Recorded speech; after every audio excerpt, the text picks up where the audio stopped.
Bostrom is one of the most important contributors to simulation hypothesis. In his simulation argument paper, he defined the probability of us living in simulation. In this video, I will analyze this paper in more details, but will be very clear and easy to understand for anybody, and also point out some flaws in his reasoning as well. Bostrom envisions this kind of structure in his reasoning. You have one real world that simulates a few simulated ones, which in turn might simulate more worlds, and so on. Then he asks a question, in which of these worlds you live in. He makes one important assumption in his reasoning, and it's only one assumption, so it's kind of interesting. Very few assumptions. His assumption is that computing power in a civilization grows very rapidly as civilization matures. Also, I want to give credit to Bostrom for pointing out that there cannot be unlimited, endless number of nested simulations, because essentially, if you look at the real world here, it needs to use computing power to simulate these two worlds, but if those worlds start simulating other worlds, that kind of adds up on top to the real world. So you cannot really have endless number of nested simulations, because real world will be endlessly overloaded with all the simulation needs and resources. So what is your chance for this specific picture to live in one of the simulations? If you count how many worlds we have here, it's 9, and because there are 9 worlds and your experiences of any world, you can be in any of these worlds, so your chance of being in non-simulated world is just 1 in 9, and that is pretty low. And now if we extend this reasoning further, we can see that actually your chance of living in the real world will be 1 divided by infinity, because according to Bostrom, there will be a lot of creatures living in these worlds, and as worlds mature over time, they get more simulations, and those simulations can be in millions and so on. So you actually absolutely most likely live in a simulated world. Therefore, that's his main kind of essence of his reasoning. Now, there are a few impediments to simulations to even exist, and here it points out 2. And if you come up with other ones, I'm welcome to comment on this video.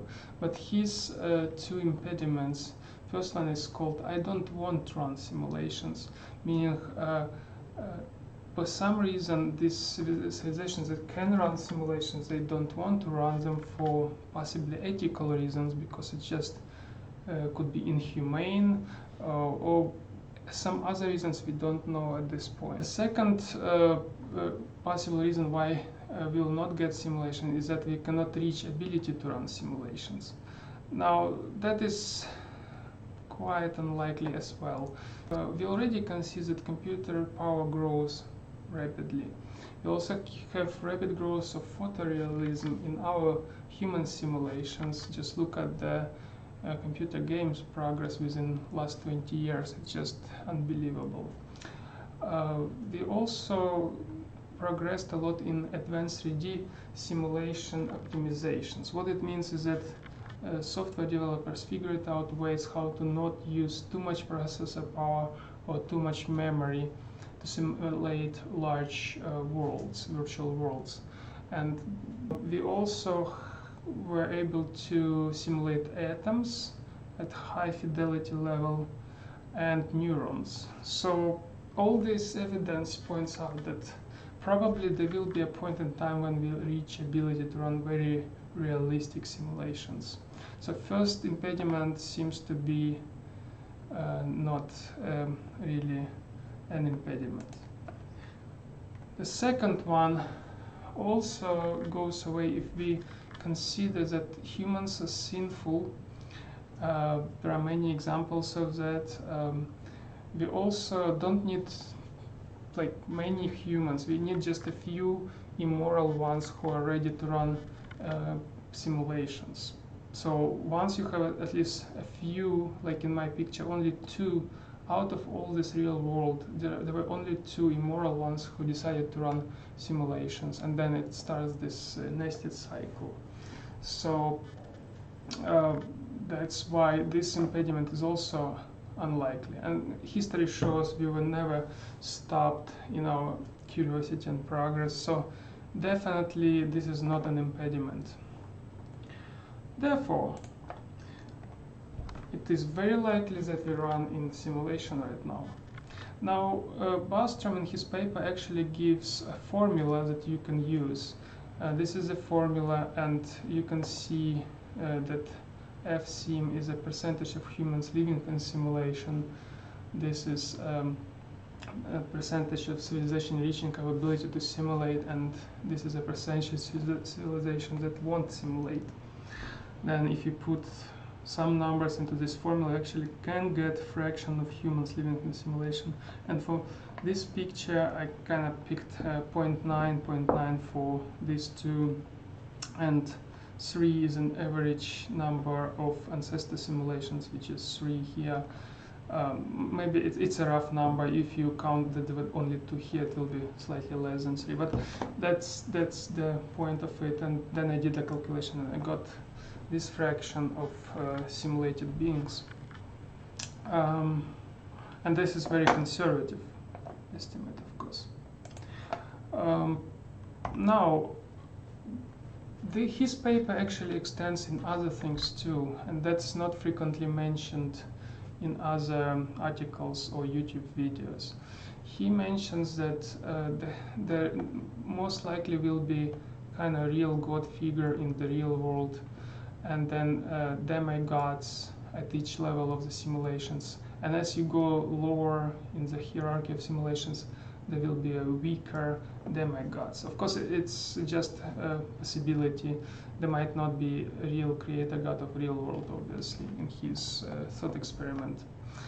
Now, he also even extends at things like performance optimizations on computer simulations. For example, he mentions that there could be cheap to simulate zombie humans that in our world that are like simplified, not a full souls, full free thinkers, and then there could be a few real ones which are much more expensive to simulate. So even that goes into his paper if you read it. Now, what are the fundamental flaws in his reasoning? One of the most important fundamental flaws, in my opinion, is unknown unknowns, like Rumsfeld once coined the term. And what it means, we only know what we know, and we don't know a lot of things about outside worlds, and we make too many assumptions. This in his Bostrom's formula, I put this multiplication x, and x is this unknown factor.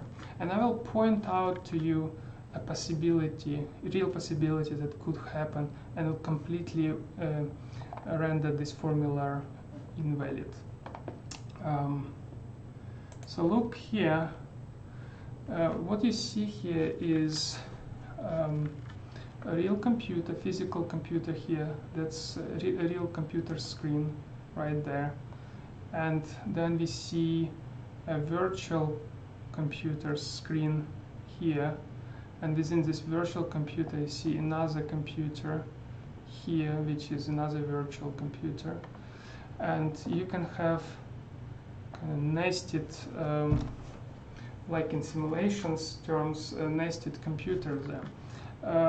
It's a real program. IT people know about simulating computers within physical computers. One example would be VMware software. So you can have virtual computers running. Now, that is very similar to the hierarchy of simulations you saw before. Now imagine if these are not just windows operating system running on each of these virtual computers, but actual artificial intelligence within the virtual world. Now, look at this slide here. These computers, virtual computers and real computers, actually can interact through the network. And real computer has a real physical network card, but virtual computers do not have their own network card. They have a virtual network card that connects to the network and talks to the real computer and to the outside world actually through the normal TCP/IP protocol. And for the outside observer, there is no difference if it is a real network card or virtual network card that communicates. Now think in terms of simulations. Here's a real PC that hosts a virtual computer inside, and there is a civilization living inside of virtual computer. Then they can communicate through the virtual network card to the physical world. And then we also can have feedback as well back to the virtual PC. With this reasoning, one can imagine within the realm of this structure that this particular world, for example, got access to the network card and accessed the world that simulates it. So the other virtual computer that simulates this virtual computer. You can go in high, you can go all the way up to the real world, like I show here, and control the simulation from up here. Now, what would you do with such control if you can gain such control?